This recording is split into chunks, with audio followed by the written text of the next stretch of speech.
Capítulo 19. Ahuizotl ríe a carcajadas. El reino de los Tarascos, en Michoacán, se extendía sobre una región de bien ganada fama por su particular belleza.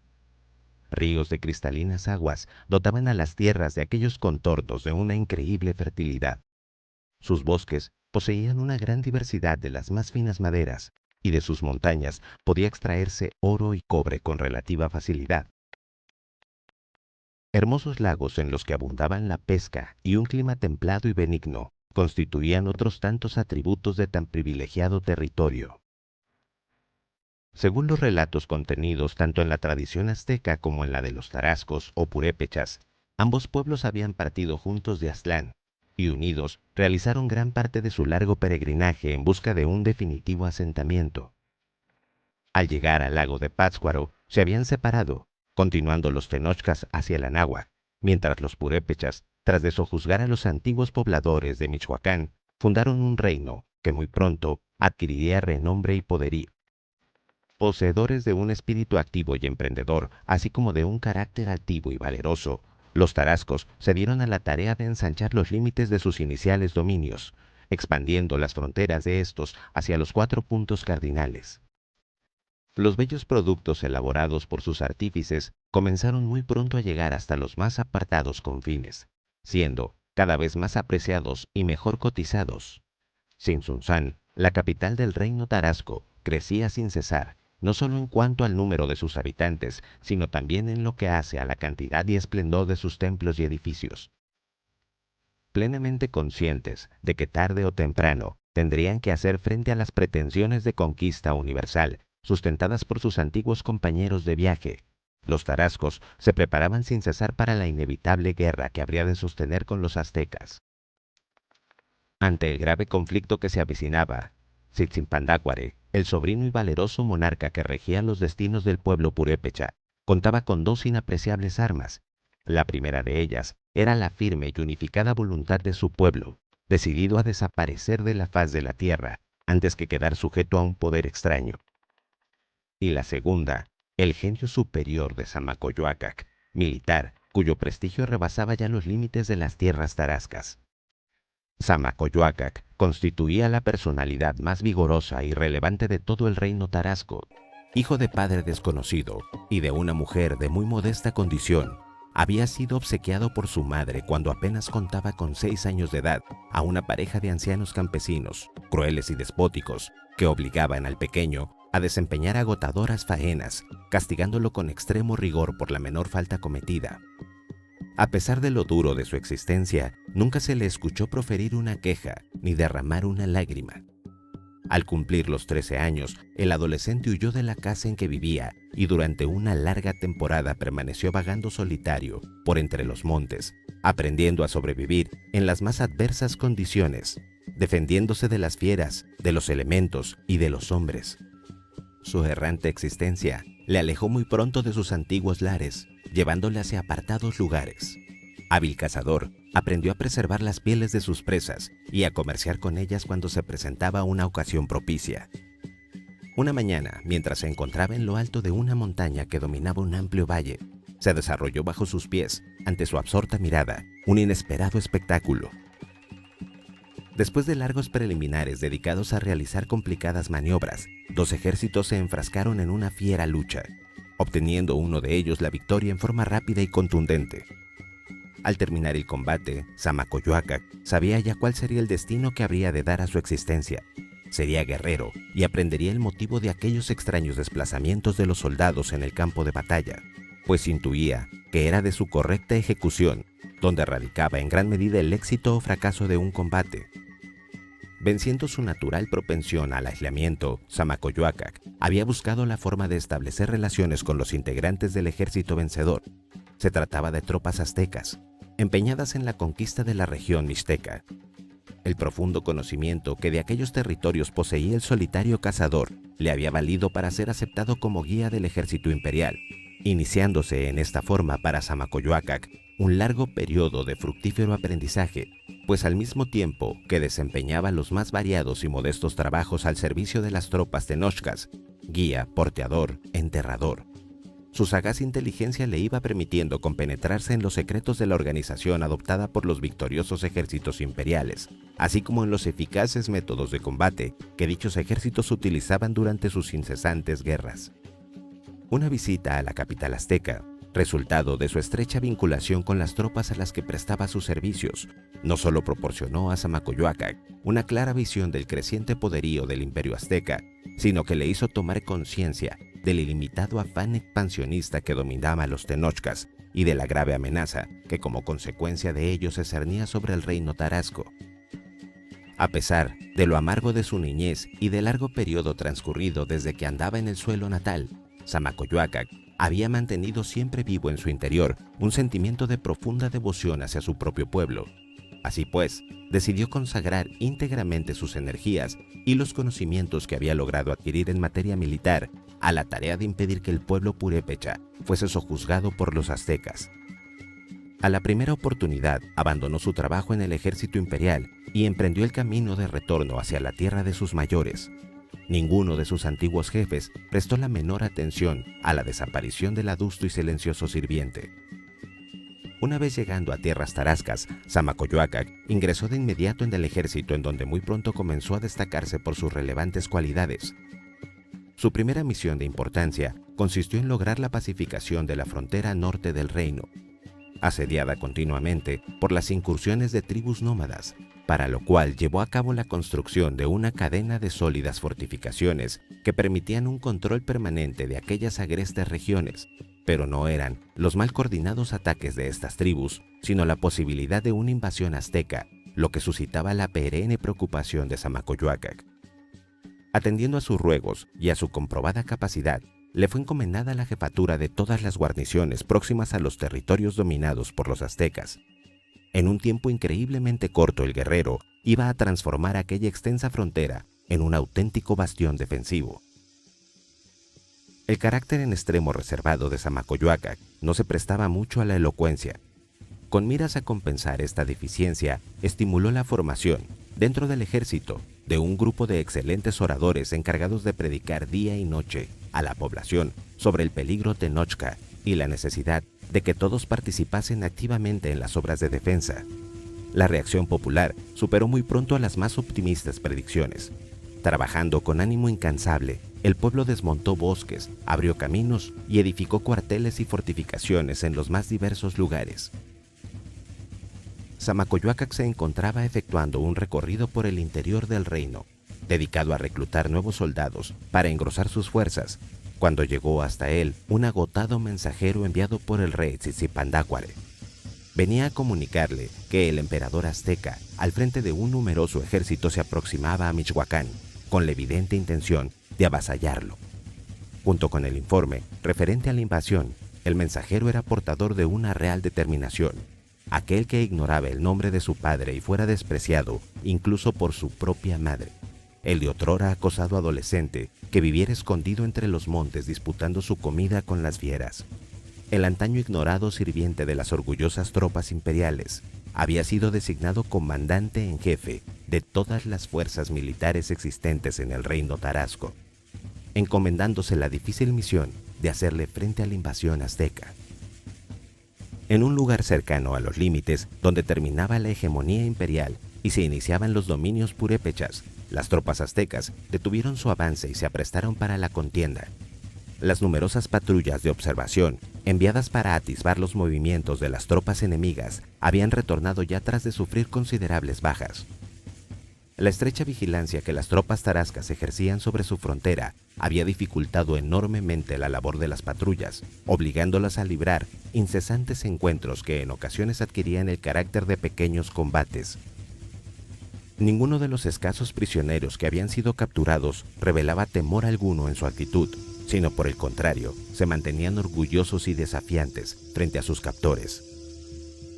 Sin embargo, pese a todos los obstáculos, las patrullas habían retornado con un buen caudal de valiosa información, según la cual los ejércitos purépechas estaban procediendo a concentrarse con gran prisa en un mismo lugar.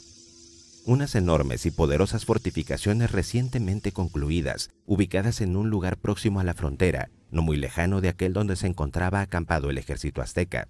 Junto con esta información, los componentes de las patrullas proporcionaron otra que resultaba del todo inexplicable. Las tropas tarascas no marchaban solas. Con ellas se movían enormes contingentes de población civil. Tal parecía como si los habitantes de Michoacán pretendiesen oponer a los invasores un gigantesco muro de contención construido con sus propios cuerpos. Los generales aztecas deliberaron largamente sobre la situación y llegaron a la conclusión de que, a juzgar por la conducta adoptada por sus contrarios, estos habían decidido realizar una desesperada lucha defensiva, encerrándose pueblo y ejército en sus sólidas fortificaciones, con la firme determinación de defenderlas hasta la muerte. En vista de ello, los tenochcas determinaron no retrasar por más tiempo su avance, sino encaminarse directamente al lugar donde se encontraban los baluartes enemigos. Una vez más, las patrullas del ejército azteca se adelantaron a este, ahora con el propósito de realizar observaciones sobre el lugar donde se desarrollaría el combate. Las fortificaciones escogidas por los purépechas para hacer frente a los invasores no constituían un simple conjunto de construcciones. En realidad, se trataba de una extensa región en la que existían 3 estratégicos valles, los cuales habían sido debidamente acondicionados para permitir que en su interior pudiese vivir un elevado número de defensores. En las montañas que rodeaban a cada uno de estos valles se habían realizado complicadas obras tendientes a convertirlos en sólidas fortificaciones. Particularmente el Valle Central, que era el más grande de los 3, presentaba un aspecto por demás impresionante. Todas las laderas de la montaña habían sido recortadas y reforzadas con elevados muros de piedra. En lo alto, largas barreras construidas con troncos de árbol protegían las interminables filas de arqueros, que en cualquier momento podían comenzar a lanzar una mortífera lluvia de flechas contra aquellos que intentasen escalar los muros. Un manantial que brotaba en el centro del valle y el hecho de que se hubiesen almacenado con toda oportunidad considerables reservas de alimentos garantizaban la subsistencia de los defensores durante un largo periodo.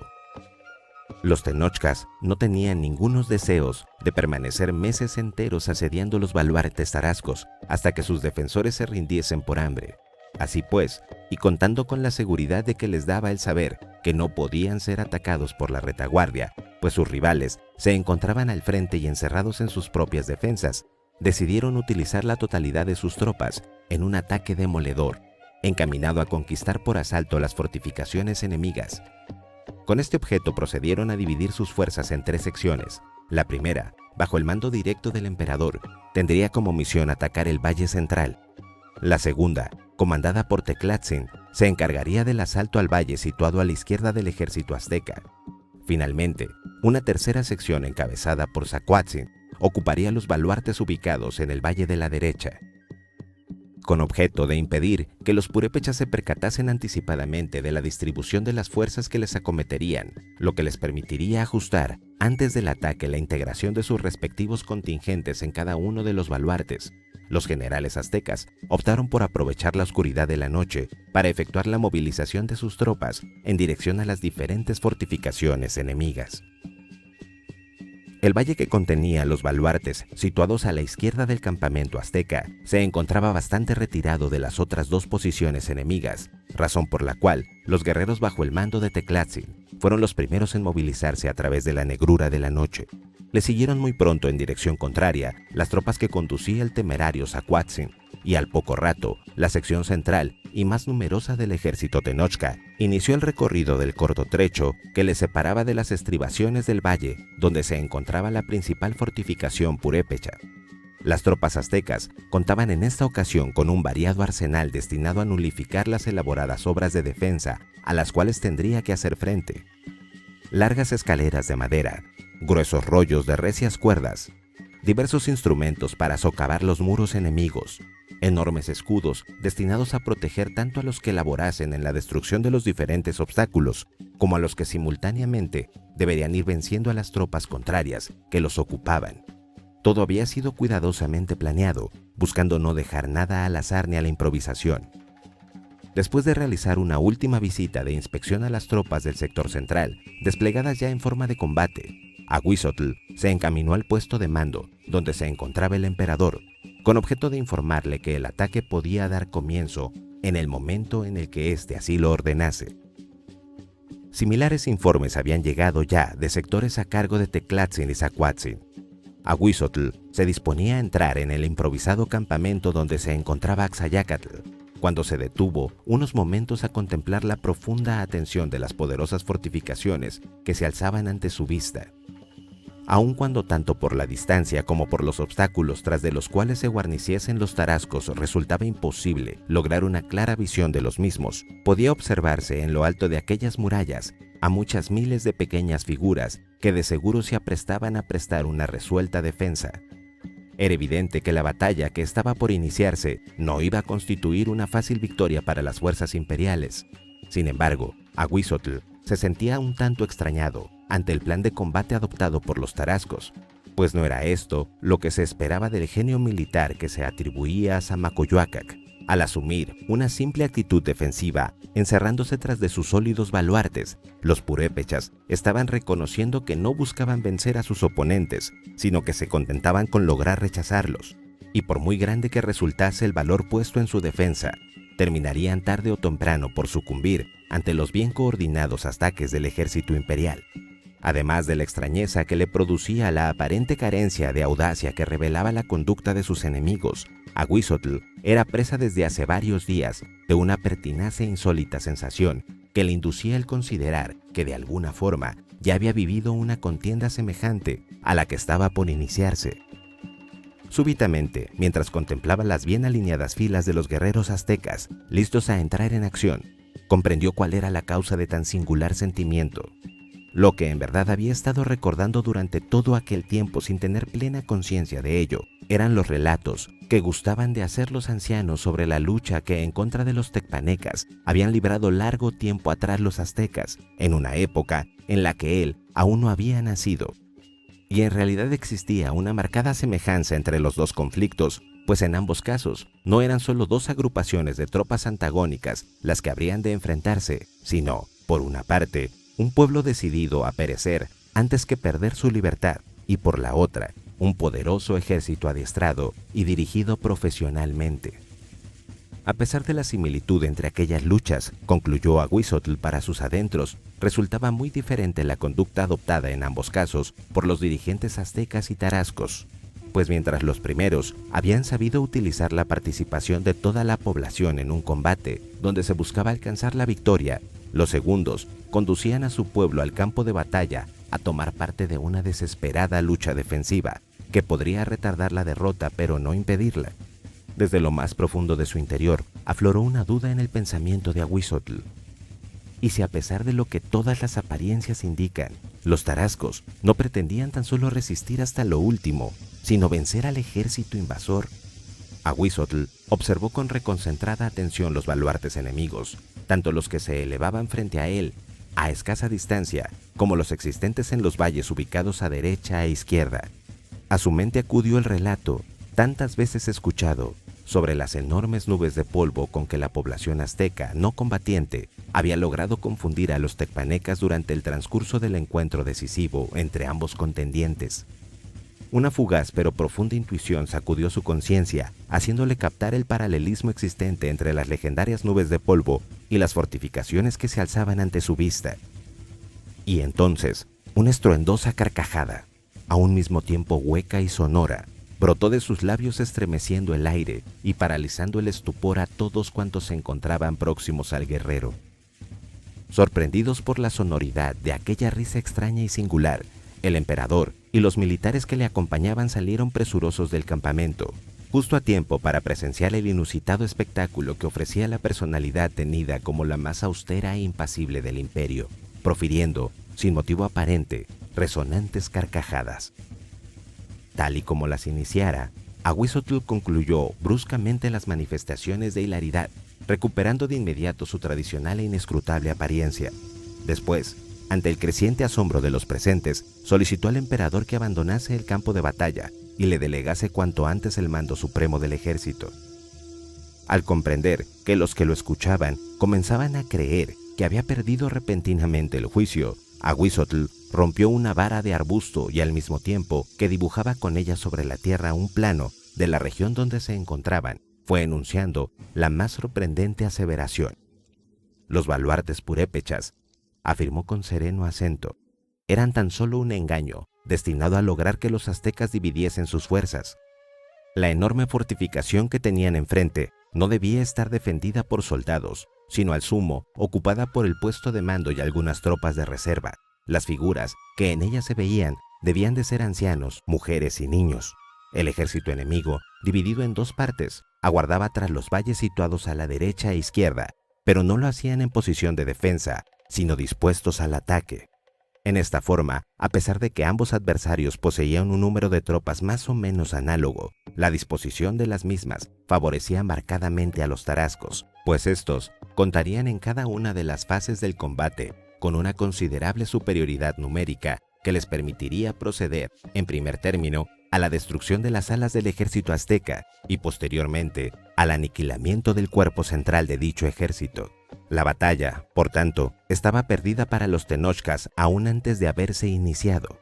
Ahuizotl dio término a su breve alocución, afirmando que no debía sentarse el precedente de que un ejército dirigido por el emperador en persona fuese objeto de una derrota y que por ello lo más conveniente era que Axayácatl no participase en la lucha, sino que le facultase para que fuese él quien le dirigiera, ya que de esta forma la responsabilidad del descalabro no sería atribuible a la figura del emperador, sino a la de un simple guerrero.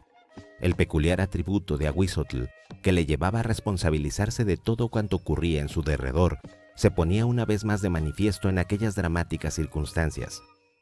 Axayácatl permaneció unos instantes en silencio, analizando el crucial dilema al que se enfrentaba.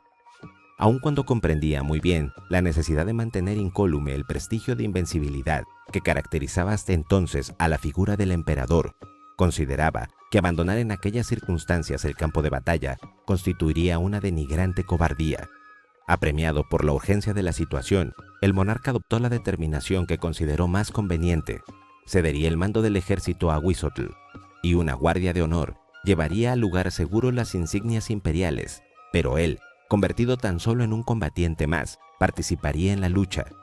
Tras de afirmar lo anterior, hizo entrega del bastón de mando a su hermano y procedió a despojarse de los emblemas inherentes a su elevado rango.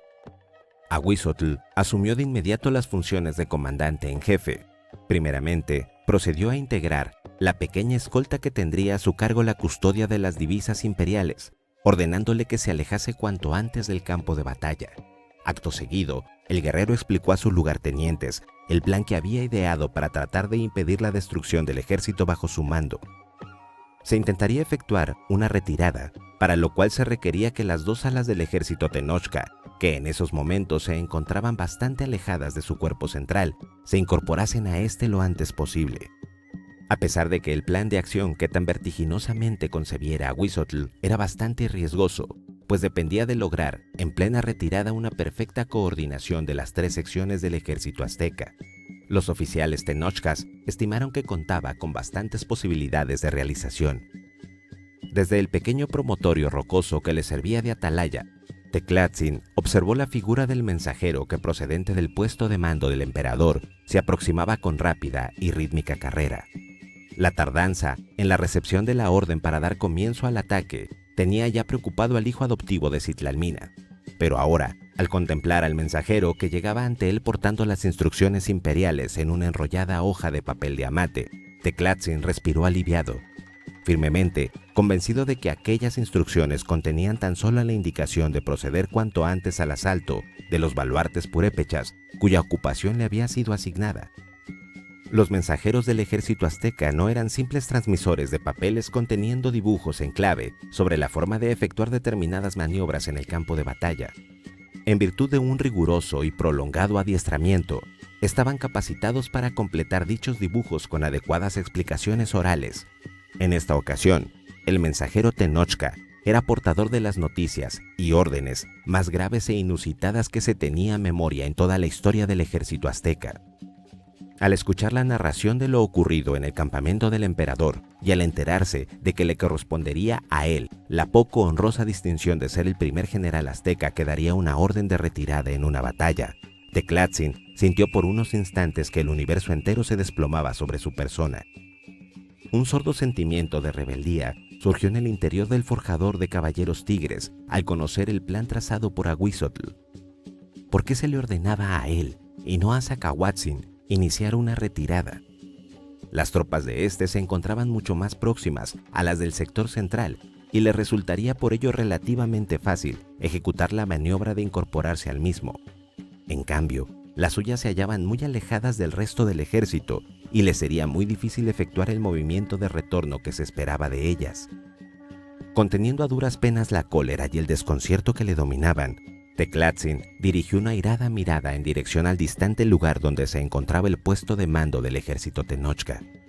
En virtud de la lejanía, el numeroso contingente de tropas que integraban el sector central semejaban tan solo una pequeña alfombra multicolor, extendida al pie de las principales fortificaciones tarascas.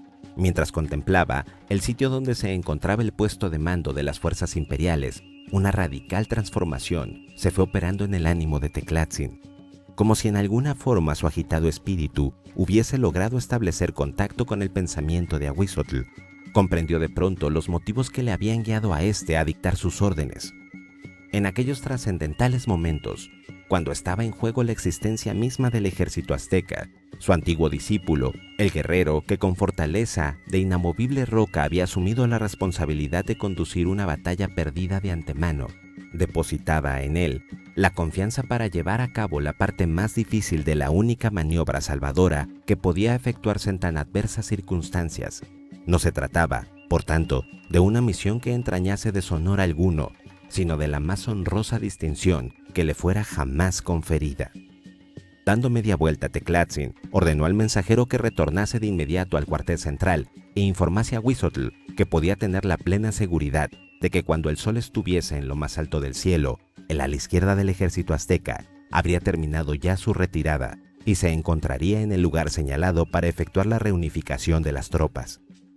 Mientras el mensajero se alejaba con veloz carrera, Teclatzin descendió de su atalaya y en breve reunión con sus oficiales transmitió a estos, con voz firme y tranquila, las instrucciones concernientes a la forma como debía efectuarse la retirada. Los batallones aztecas, alineados ya para el ataque en largas hileras, procederían de inmediato a cambiar tan vulnerable formación, estrechando al máximo sus filas hasta constituir una especie de compacto núcleo capaz de abrirse paso a través de cualquier obstáculo. La reacción de los oficiales tenochcas al enterarse de la inesperada acción que tendrían que desempeñar fue del todo semejante a la experimentada por Teclatzin. En un primer momento parecieron quedar paralizados por el asombro, pero enseguida la tranquila fortaleza que emanaba del general azteca pareció comunicarle a sus subalternos, transmitiéndole su sentimiento de orgullosa distinción por la difícil tarea que les había sido encomendada. Sin pronunciar palabra alguna, pero revelando en sus rostros la firme resolución de llevar a cabo las órdenes recibidas, los militares se dispersaron, encaminándose presurosos a sus respectivos batallones. En compañía de algunos ayudantes, Teclatzin retornó al promontorio desde el cual podía observar a todas las tropas que integraban el ala izquierda del ejército azteca. Su mirada recorrió uno a uno los bellos estandartes de los diferentes batallones bajo su mando. Un sentimiento de satisfacción le invadió al observar las largas filas de recios guerreros prestos para el combate. En virtud de su larga experiencia en incontables campañas, existía entre él y aquellas tropas una plena identificación. Estos eran sus soldados, los que él había forjado y a los que había conducido de victoria en victoria, venciendo a toda clase de enemigos en las más diversas y lejanas regiones. Mientras contemplaba aquel espectáculo que le era tan familiar, acudió a la memoria de Teclatzin la repetida narración que le hiciera su madre adoptiva sobre los dramáticos sucesos acaecidos el día de su nacimiento, la muerte de su padre, capitán de arqueros del ejército Tenochca, que pereciera al iniciarse la batalla decisiva contra los tecpanecas, y el fallecimiento de su madre, ocurrido a resultas del parto al finalizar el día, cuando comenzaba ya la desbandada de las tropas de Maxtla. Asimismo, recordó también las palabras que, según le refiriera la propia Citlalmina, había pronunciado ésta mientras mostraba al recién nacido el campo de batalla donde triunfaban las tropas aztecas. Llegarás a ser un guerrero ejemplar, y tus ojos no verán nunca la derrota de los tenochcas. Al meditar sobre aquellas palabras, Teclatzin comprendió con tristeza que la profecía enunciada por Citlalmina estaba a punto de ser refutada por los hechos, Dentro de unos instantes se iniciaría la retirada de las tropas aztecas y habrían de ser sus ojos los primeros en contemplar tan poco grato acontecimiento. Una repentina determinación cruzó entonces por la mente de Teclatzin. Apretando con firmeza su afilado puñal de hueso, el guerrero lo introdujo sin vacilación alguna en ambas pupilas, haciendo brotar al instante 2 gruesos chorros de sangre de las cuencas de sus ojos. Los ayudantes de Teclatzin que le acompañaban profirieron ahogados exclamaciones de asombro y pretendieron sujetar los brazos de su general, pero éste les increpó con recia voz, ordenándoles que continuasen en su sitio, mientras él permanecía inmutable, en actitud firme y erguida. Con el rostro sin ojos, vuelto en dirección al lugar donde se encontraban sus guerreros, los cuales iniciaban ya la maniobra de reagrupamiento que debía proceder a la retirada. Y fue en aquellos momentos cuando las tropas purépechas hicieron su aparición ocultos tras de sus baluartes.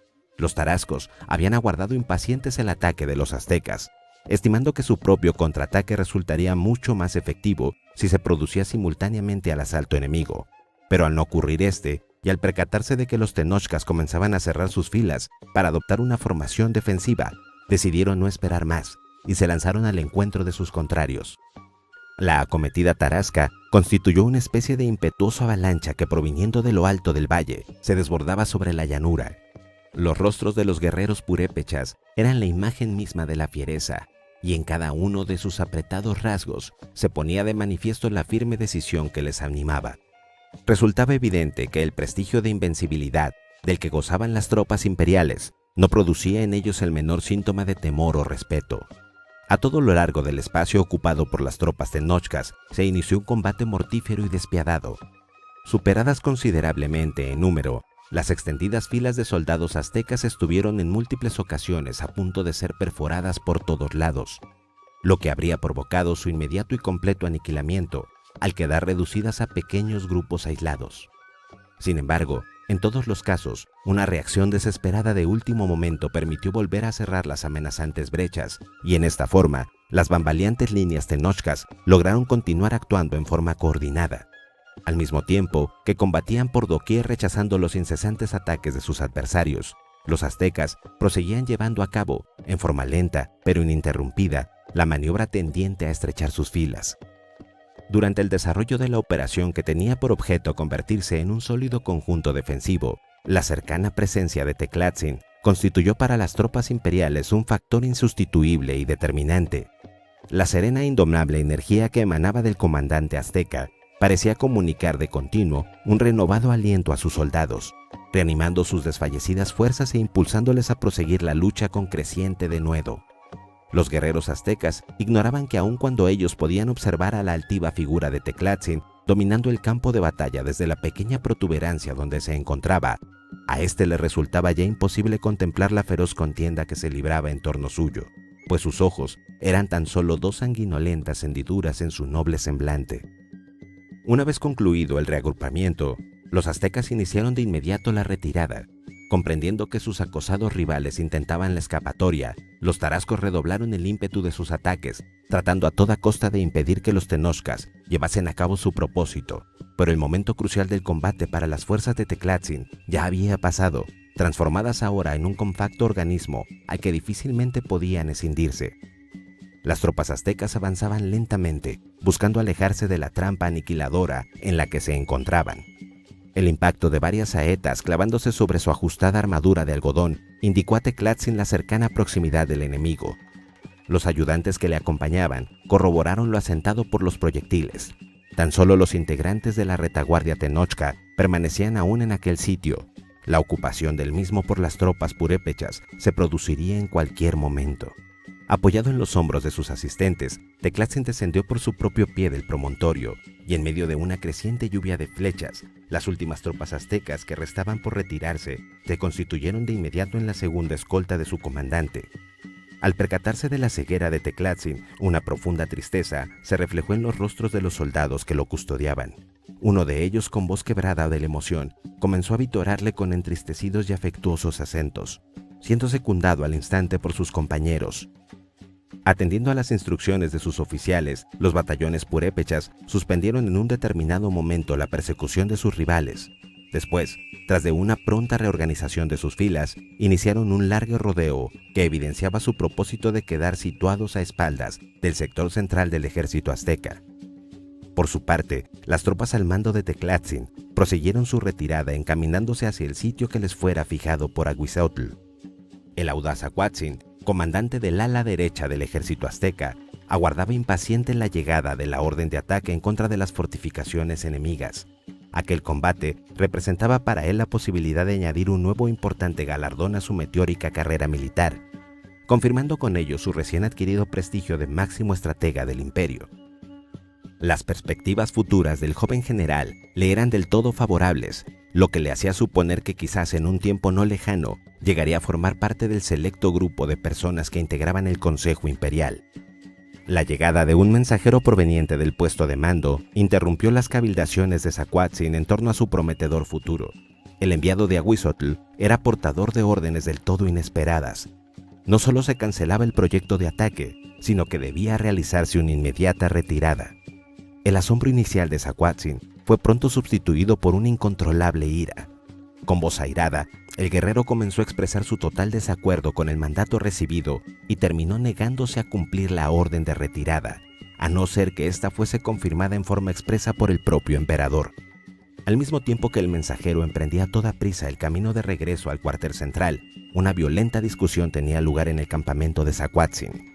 Los lugartenientes de este se habían percatado de la índole de las instrucciones impartidas por Aguizotl, y aun cuando les resultaba del todo incomprensible tanto la razón de las mismas como el hecho de que no fuese ya el emperador quien estuviese dirigiendo la batalla, conocían de sobra la bien ganada fama de inflexible severidad que caracterizaba al autor de dichas instrucciones, y en su mayoría no estaban dispuestos a asumir las consecuencias que podrían producirse debido a la adopción de una conducta de franco desacato a las órdenes de Aguizotl.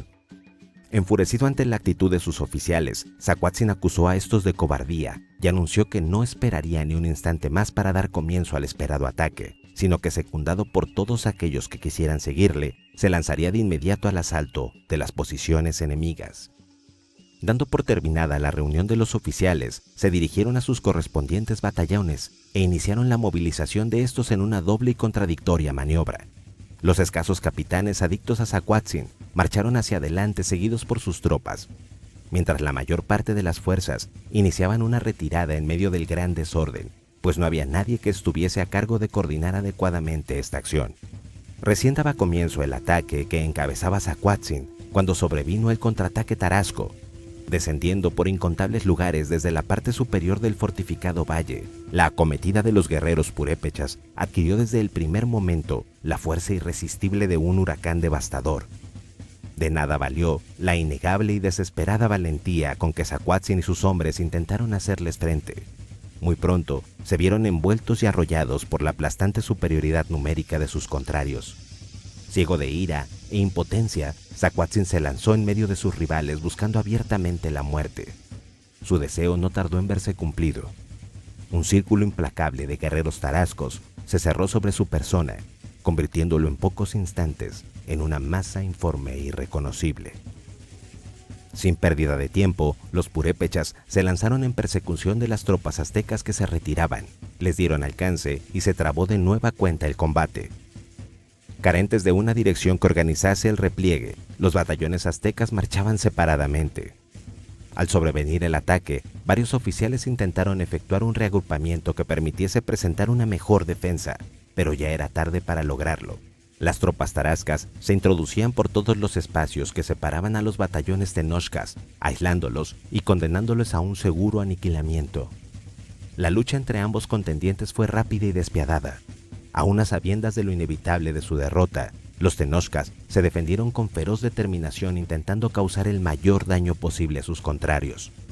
Uno tras otro, los aislados grupos de guerreros aztecas fueron exterminados. El triunfo de la estrategia purépecha en aquella sección del frente había sido contundente y definitiva.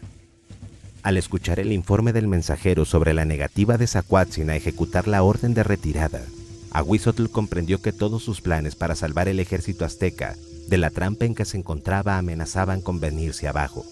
Sin manifestar la menor alteración ante tan inesperado contratiempo, procedió a dar instrucciones a Tizoc para que se trasladase de inmediato al campamento del indisciplinado general y tras de hacerse cargo del mando de sus tropas, llevase a cabo el proyecto de repliegue. Antes de ello, Tizoc debía despojar a Zacualtzin de sus insignias militares y darle muerte en castigo a su insubordinación. Acompañado de una pequeña escolta, Tizoc se encaminó a toda prisa a tratar de cumplir con las órdenes de su hermano. No lo lograría. Al ascender un pequeño lomerío se ofreció ante su sorprendida mirada un inesperado espectáculo. La extensa llanura que se divisaba en la lontananza parecía materialmente alfombrada de cadáveres de guerreros tenochcas. En uno de los costados del terreno, numerosos contingentes de tropas tarascas, indiscutibles vencedoras del reciente finalizado encuentro, procedían a reorganizar sus filas con la evidente intención de proseguir su avance. En las proximidades del sitio donde se encontraba Tizoc, pequeños grupos de soldados aztecas, del todo semejantes a los maltrechos restos de un devorador naufragio, deambulaban sin rumbo fijo, confusos y desorientados, buscando tan solo apartarse cuanto antes de aquel lugar que tan fatídico les resultara. Durante el primer momento, Tizoc se resistió a aceptar que las contadas y aturdidas figuras que contemplaba constituían los únicos sobrevivientes de toda la ala derecha del ejército azteca. Tras de sobreponerse a su sorpresa, se dio cuenta de la gravedad de la situación y suspendió su avance. Envió un mensajero para prevenir a Ahuizotl de la posibilidad que existía de realizar la retirada conjuntamente con las tropas del ala derecha, pues éstas habían dejado de existir. Acto seguido, Tizoc ordenó a uno de sus acompañantes que hiciese sonar el caracol que portaba, convocando así a congregarse en torno suyo a los dispersos soldados tenochcas que se encontraban deambulando por los alrededores. Estos no tardaron en acudir al llamado. En sus miradas podía leerse la completa turbación que les dominaba.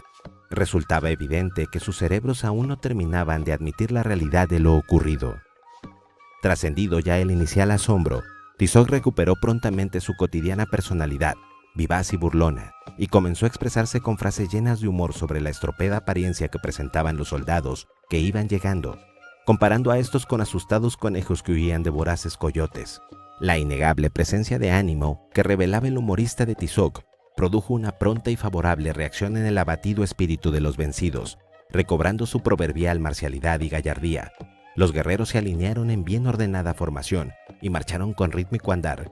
Prosiguieron su retirada bajo el mando de Tizoc, incorporándose finalmente al grueso del ejército tenochca. Comprendiendo que su proyectada maniobra de retirada resultaba ya de imposible realización, Ahuizotl ordenó se procediese a organizar rápidamente a las tropas en una cerrada formación defensiva. Asimismo, envió varios mensajes al lugar señalado inicialmente para llevar a cabo la reunión con las fuerzas de Teclatzin, indicando a este que no le aguardase en aquel sitio, sino que acudiese cuanto antes en su ayuda. Los mensajeros retornaron al poco tiempo sin haber podido cumplir su misión, pues ya no era posible traspasar el cerco tendido por las fuerzas tarascas, que avanzaban en todas direcciones y cuya llegada se produciría de un momento a otro. Y en efecto, la llegada de las tropas purépechas no se hizo esperar. Su avance ponía de manifiesto cierta precipitación, como si cada uno de los guerreros tarascos pretendiese ser el primero en iniciar el combate. Las vigorosas facciones de los recién llegados revelaban bien a las claras de sus pensamientos y la intención que les animaba.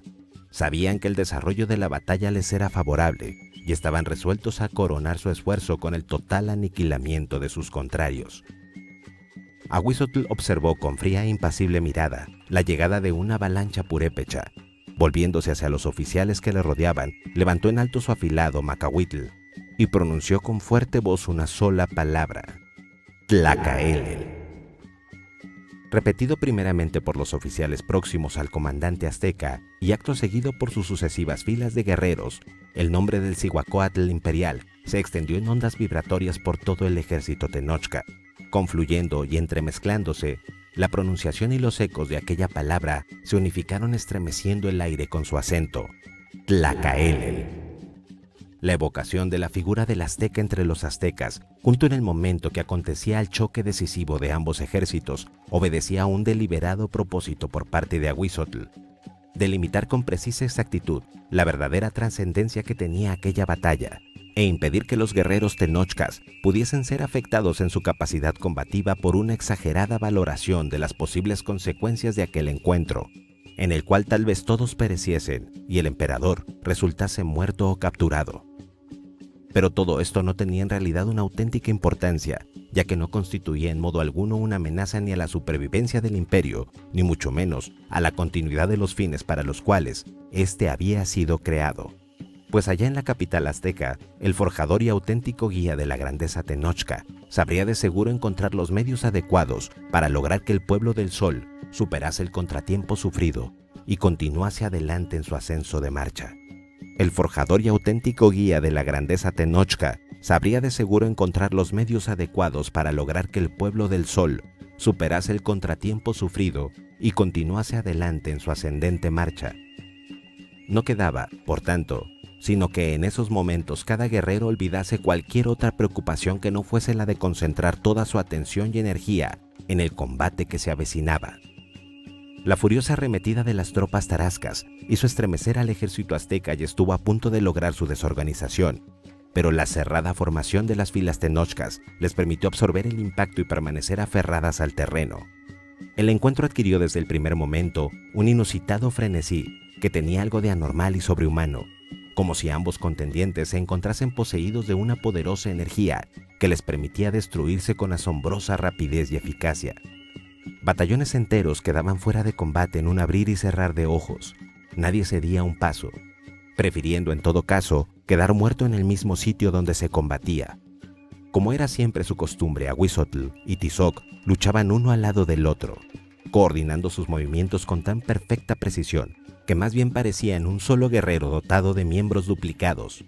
Sin ostentar ninguna de las insignias inherentes a su alta investidura, Axayácatl era tan solo un guerrero más en las filas del acosado ejército azteca.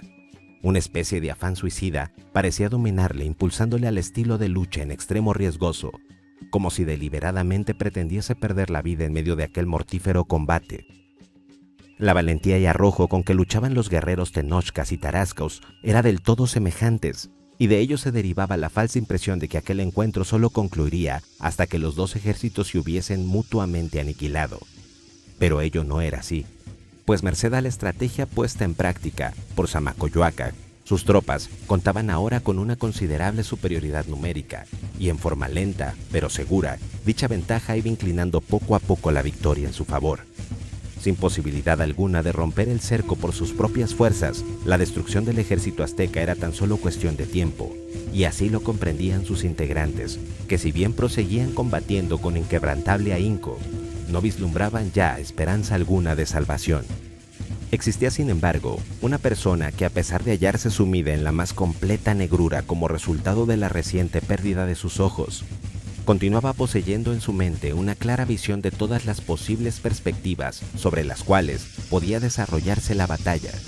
Tras de haber logrado escapar al ataque de sus enemigos, Teclatzin había conducido a sus tropas hasta el sitio fijado inicialmente por Ahuizotl para efectuar la reunificación de las fuerzas aztecas. Después de esto, no se había limitado a esperar inactivo la llegada de las otras dos secciones del ejército, sino que había despachado numerosos mensajeros a realizar misiones de observación en todas direcciones. Al retornar los mensajeros con la información de que a cierta distancia de aquel lugar se estaba librando una feroz batalla que mantenía inmovilizadas a las tropas aztecas, Teclatzin comprendió de inmediato que el plan de retirada ideado por Ahuizotl no se estaba cumpliendo en los términos previstos, y sin pérdida de tiempo ordenó a sus tropas constituir dos gruesas columnas de ataque, y transportado en andas por jóvenes guerreros que se iban turnando para sostenerle, se encaminó a toda prisa hacia el lugar donde se desarrollaba el combate.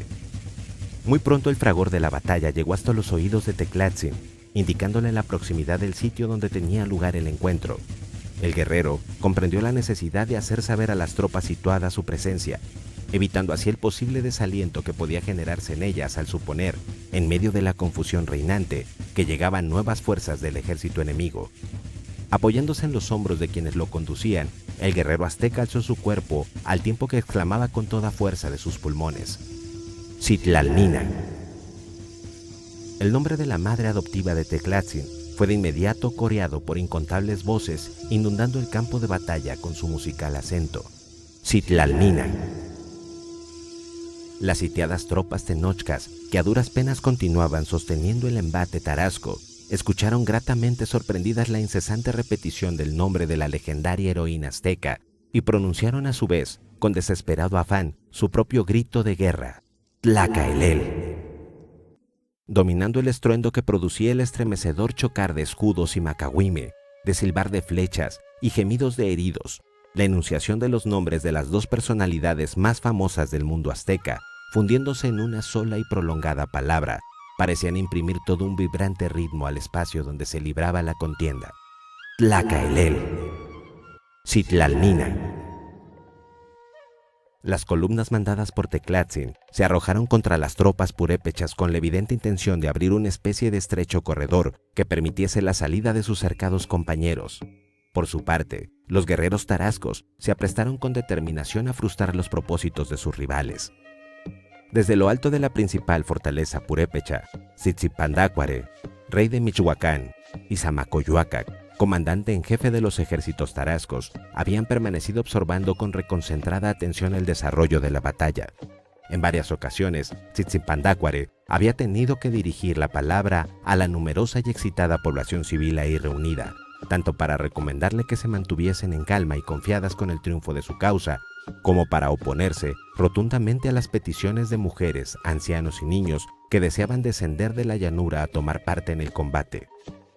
Los mensajeros llegados del campo de batalla habían transmitido a Zamacoyoacac una y otra vez la solicitud de que acudiese a tomar parte en la lucha en frente del pequeño grupo de tropas que reservaba este y que mantenía consigo, pues de hacerlo así, opinaban los oficiales tarascos, se aceleraría la destrucción del cercado ejército azteca.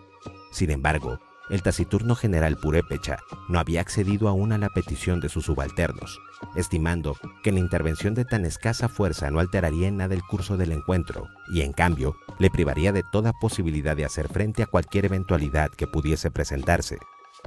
Y Zamacoyoacac estaba seguro de que si dicha eventualidad habría de ocurrir antes de que finalizara la contienda, pues conocía de sobra la pericia militar de Teclatzin, puesta una vez más de manifiesto al ejecutar la maniobra con que lograra burlar la trampa aludida en su contra, y no dudaba que en cualquier momento las tropas del general azteca harían su reaparición en el campo de batalla. Las dos largas estelas de polvo que surgieron en el horizonte se acercaban a toda prisa a la llanura donde se desarrollaba el encuentro, constituyeron para Zamacoyoacac un seguro indicio del próximo arribo de las fuerzas de Teclatzin. Comprendiendo que la batalla se acercaba a su momento decisivo, el general Tarasco organizó en columna de ataque al pequeño contingente de tropas de reserva y, marchando en unión de Tzitzipandácuare al frente de sus fuerzas, inició un rápido descenso rumbo a la llanura. La llegada de los refuerzos purépechas coincidió en forma casi simultánea con el arribo al campo de batalla de las tropas de Teclatzin. Ambas acciones pusieron de manifiesto ante todos los combatientes la necesidad de realizar en aquellos instantes un poderoso sobreesfuerzo con miras a lograr el cumplimiento de sus respectivos propósitos. Decididos a impedir a toda trance la escapatoria de sus rivales, los tarascos efectuaron un nuevo y furioso intento por deshacer la cerrada formación de los batallones tenochcas.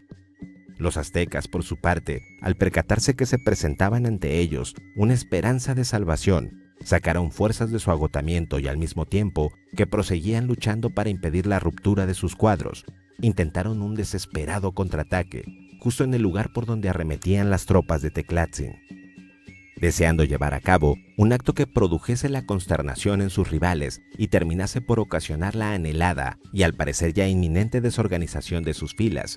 Zamacoyoacac procuró localizar desde el momento mismo de su arribo al campo de batalla el sitio donde se hallaba el emperador azteca. Aun cuando Axayácatl no lucía insignia alguna sobre su persona, muy pronto fue descubierto por la aguda mirada del comandante purépecha, quien, arrollando a todo aquel que se interpondría en su camino, logró irse aproximando al mandatario azteca. Axayácatl pareció adivinar que el fornido general Tarasco, que se acercaba derribando guerreros tenochcas cual si fuesen débiles cañas, era precisamente el causante del inusitado apuro en que se encontraban las fuerzas imperiales, y a su vez buscó también aproximarse a su rival con el claro propósito de enfrentársele. Muy pronto, ambos personajes se hallaron frente a frente, iniciándose al instante una cerrada contienda. Axayácatl era famoso por su habilidad en el manejo del macahuitl y el escudo. armas que sabía utilizar con inigualable pericia. Sin embargo, en esta ocasión, le dominaba un incontrolable sentimiento de furia, pues presentía que aquella figura con la que luchaba personificaba todo el espíritu de oposición de los tarascos a los propósitos tenochcas de predominio universal. El afán de abatir cuanto antes a su adversario llevó al emperador a cometer un leve error en la sincronización de sus movimientos. Pretendiendo dar mayor impulso al brazo para lanzar un golpe, apartó ligeramente su escudo, desprotegiendo así su cabeza durante un tiempo no mayor a la de un parpadeo. El pequeño resquicio fue llenado al punto por el macahuitl de Zamacoyoacac, lanzando con tanta fuerza la velocidad de un zarpazo. El impacto deshizo el casco protector del emperador, engalanándolo con una altiva cabeza de águila, afectando el cráneo con una grave herida que originó de inmediato el desplome de Axayácatl. Incontables brazos tenochcas se lanzaron al rescate del cuerpo del monarca, apartándola con prontitud del centro de lucha. En contra de lo previsto por Zamacoyoacac, el derrumbe del emperador no ocasionó mayores consecuencias en el desarrollo del combate. La transferencia de mando realizada por Axayácatl en favor de Ahuizotl no había sido sino un acto puramente formal, sino que correspondía a una auténtica realidad, y el impasible guerrero azteca era ahora la fuerza de sustentación que permitiría a las acosadas fuerzas imperiales mantener su coherencia. Al advertir su error, Zamacoyoacac buscó de nueva cuenta entre sus rivales al dirigente del ejército tenochca. No tardó en percatarse de la presencia de Ahuizotl, quien en unión de Tizoc continuaban derribando a cuantos se atrevían a cruzar sus armas con las suyas. Una sola mirada bastó al general Purépecha para entender que era aquel guerrero y no otro quien constituía en esos momentos la voluntad conductora de las fuerzas imperiales. Teniendo siempre a su lado a Tzitzipandácuare, el comandante Tarasco se fue abriendo paso rumbo al sitio donde se encontraba Ahuizotl, quien había observado ya la proximidad de Zamacoyoacac y a su vez buscaba también la forma de llegar junto a él para enfrentársele. Cuando todo parecía indicar que el encuentro entre ambos comandantes tendría forzosamente que producirse, la batalla tomó de repente un nuevo giro. Venciendo la tenaz oposición enemiga, mediante un continuado y desesperado esfuerzo, las tropas de Teclatzin habían logrado finalmente traspasar el cerco tarasco y establecer contacto con sus abrumados compañeros. Se inició al instante la retirada del ejército azteca, que aprovechando el espacio, logrado gracias al contraataque del ciego y valeroso general, se precipitó a través del Salvador pasadizo, transportando consigo a un gran número de heridos y manteniendo todo el tiempo la organización de su formación en filas. La batalla entró de inmediato en una nueva fase, en la que los aztecas buscaban alejarse lo más rápidamente posible, mientras que los tarascos presionaban a sus rivales intentando impedir, o al menos obstaculizar al máximo su retirada. Las circunstancias en que se desarrollaba el combate hacía difícil el enfrentamiento entre Ahuizotl y Zamacoyoacac. En realidad, habría bastado con que el guerrero azteca retrocediera más lentamente o el general Tarasco acelerase ligeramente su avance para que el encuentro se produjera. Pero en aquellos instantes, ambos comandantes encarnaban en su persona la voluntad conductora que guiaba a los ejércitos en pugna, y la sincronización entre sus acciones y la actuación de sus respectivas tropas era de tal grado que de variar alguno de ellos el ritmo de su avance o retroceso, se produciría de inmediato un cambio de idéntico sentido en todos los soldados bajo su mando, lo que fatalmente pondría en peligro al ejército que así actuase. Si los aztecas disminuían la velocidad de su retirada, quedarían cercados, y si los tarascos apresuraban su acometida, se exponían a desorganizar sus filas y quedar expuestos ante un contraataque enemigo. En medio del frenético torbellino de aquel devastador encuentro, tanto Ahuizotl como Zamacoyoacac conservaban una inalterable serenidad. En medio del frenético torbellino de aquel devastador encuentro, tanto Ahuizotl como Zamacoyoacac conservaban una inalterable serenidad y un pleno dominio de sus emociones. Así pues, aun cuando ambos buscaban la posibilidad de un enfrentamiento personal, no estaban dispuestos a que esto implicase el menor riesgo para sus respectivos ejércitos, por lo que ninguno de los dos alteró el ritmo de sus pasos, y la en ese momento corta distancia que les separaba comenzó lentamente a ensancharse. Como obedeciendo a un mismo impulso, en el instante en que empezaban a alejarse, los dos guerreros apartaron ligeramente los escudos que les protegían y levantando sus armados brazos, efectuaron con esto un escueto ademán, a modo de respetuoso saludo a su oponente. Al realizar este gesto sus miradas se encontraron y les fue posible, por primera vez, observar por unos momentos el rostro de su adversario. Las facciones inmutables de los dos guerreros sufrieron al punto una inusitada transformación al reflejar sus semblantes una fugaz expresión del más completo asombro. Y es que para ambos, el contemplar la faz de su rival fue como asomarse a una corriente de agua y ver en ella reflejado el propio rostro, pues la semejanza de facciones del guerrero purépecha y del militar azteca era completa. No se trataba solamente de un simple caso de fisonomías más o menos parecidas, sino de una auténtica y total similitud entre dos caras, fenómeno singularmente extraño, producto tal vez de una profunda analogía existente también entre las almas de ambos guerreros. La retirada del ejército azteca constituía ya un hecho consumado. A pesar del acoso incesante de los tarascos, los escuadrones tenochcas proseguían llevando a cabo, cada vez con mayor celeridad, su movimiento de repliegue. La luz solar era para entonces únicamente un pálido reflejo rojizo en el horizonte. Muy pronto la negrura de una noche sin una luna envolvía por igual a todos los contendientes. Inopinadamente, una recia tempestad se batió sobre el campo de batalla, poniendo punto final al combate, pues con la excepción de pequeños grupos de guerreros separados del grueso de las tropas, que entre las tinieblas y el fango continuaban luchando hasta su total exterminio. Ambos ejércitos dieron por concluidas las hostilidades e iniciaron la tarea de organizar, en medio de las consiguientes dificultades, sus respectivos campamentos. Como resultado de las graves heridas sufridas en su enfrentamiento con el general Tarasco, el emperador Axayácatl se encontraba privado del conocimiento, razón por la cual era Ahuizotl quien continuaba ejerciendo la máxima autoridad en el ejército tenochca. En cuanto hubo cesado la lucha, el primer acto del comandante azteca fue localizar a Teclatzin y externarle un lacónico elogio por su acertada actuación que había evitado el total aniquilamiento de las fuerzas imperiales. A continuación, sin inquirir en ningún momento por los motivos que habían inducido a Teclatzin a privarse de la vista, Ahuizotl le expuso sus planes de combate para el día siguiente, en que muy probablemente se reanudaría el encuentro entre ambos contendientes. A pesar de la derrota sufrida en la jornada recién concluida, Ahuizotl estimaba que existía cierta posibilidad de convertir el fracaso en victoria durante el desarrollo del próximo combate, pues este se realizaría en condiciones distintas al anterior. La ingeniosa estratagema tarasca que condujera a los aztecas a dispersar sus tropas no podría volver a repetirse. La totalidad de las fuerzas que integraban a los dos ejércitos se encontraban ahora frente a frente, acampadas en medio de una extensa llanura. El nuevo encuentro constituiría, por lo tanto, una especie de cerrado duelo a base de rápidas y cambiantes maniobras. La mayor experiencia de las tropas tenochcas en esta clase de combate representaba una ventaja que muy bien podría resultar determinante. Con acento pausado y frases en extremo concisas, Ahuizotl concluyó de explicar a su antiguo maestro los lineamientos generales de la estrategia que intentaba poner en práctica. Teclatzin consideró apropiado el proyecto de Ahuizotl y proporcionó a este algunos útiles consejos, producto de los conocimientos adquiridos en su larga vida de guerrero. Semialumbrados por la vacilante luz de humeantes hogueras, cuyos empañados leños parecían negarse a proporcionar luz y calor a las tropas invasoras, los oficiales tenochcas escucharon de labios de Ahuizotl el plan de batalla con que pretendían devolver a los tarascos el quebranto sufrido. Concluida la reunión, sus integrantes se dispersaron presurosos por todo el campamento. Instantes después, la movilización de los batallones aztecas daba comienzo.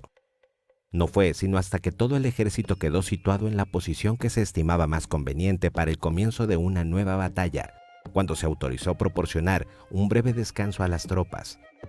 Una enorme algarabía y un desbordante júbilo imperaban en el improvisado campamento tarasco. Aunada a la comprensible alegría por la victoria obtenida, predominaba en soldados y oficiales la certeza de que al día siguiente lograrían completar su triunfo con el aniquilamiento de las fuerzas enemigas.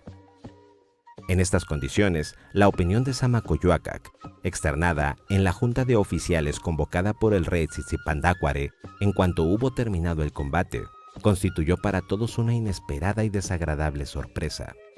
Zamacoyuacac estimaba que debía alejarse cuanto antes de aquel sitio y proceder a concentrarse en sus cercanas fortalezas. Estaba en contra de un encuentro a campo abierto con el ejército azteca, sin haber elaborado previamente un adecuado plan estratégico.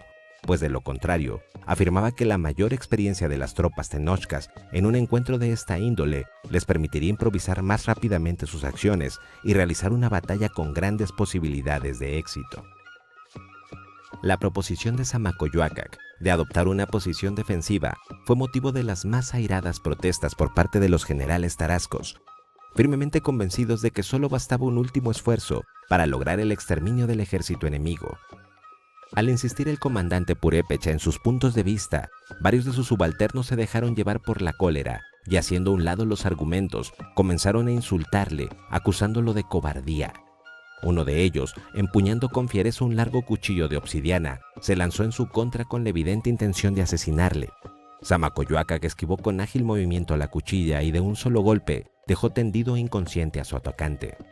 Después de ello, y dirigiéndose a Tzitzipandácuare, que hasta ese momento había optado por no intervenir, concretándose a escuchar las opiniones de sus militares, manifestó al monarca que consideraba inútil prolongar por más tiempo la discusión, razón por la cual se retiraba a supervisar las medidas que se estaban tomando para atender a los heridos. En la inteligencia de que fuese cual fuera la resolución que el soberano adoptase, él acataría sin la menor réplica. El rey de Michoacán era un gobernador a un tiempo valeroso y prudente. Al igual que sus generales, deseaba ardientemente llevar hasta su total conclusión la victoria de las armas tarascas. Sin embargo, comprendía muy bien la veracidad de los argumentos de Zamacoyoacac, máxime en que su mente estaba aún fijo el recuerdo de lo que contemplara aquella mañana, al inicio de la batalla, cuando las tropas al mando de Teclatzin demostraron una increíble capacidad de maniobra y habían logrado escapar a un cerco que parecía imposible de romper. Así pues, con palabras cuya firmeza dejaba bien a las claras lo irrevocable de su determinación, Tzitzipandácuare manifestó ante el Consejo de Oficiales la decisión que había tomado y las razones de esta. Abandonarían esa misma noche el campo de batalla y se retirarían a sus fortalezas. Las tropas invasoras, afirmó el monarca, muy bien podrían darse el lujo de intentar recuperar la iniciativa, arriesgando el todo por el todo en una segunda batalla, pues aún en el supuesto de que resultasen aniquiladas y el emperador pereciese, en la capital azteca estaban en posibilidad de organizar nuevos ejércitos y de designar otro emperador. Muy distinta era la situación a la que se enfrentaban los tarascos, cuya derrota en un combate que ya no era estrictamente necesario, pues el descalabro sufrido por las fuerzas enemigas las incapacitaba para llevar adelante la invasión proyectada, significaría la desaparición misma del reino tarasco como entidad independiente. Una vez adoptada la resolución de asumir una posición defensiva, Tzitzipandácuare mandó a llamar a Zamacoyoacac y, tras de reafirmarle su plena confianza, le encomendó la dirección de la retirada.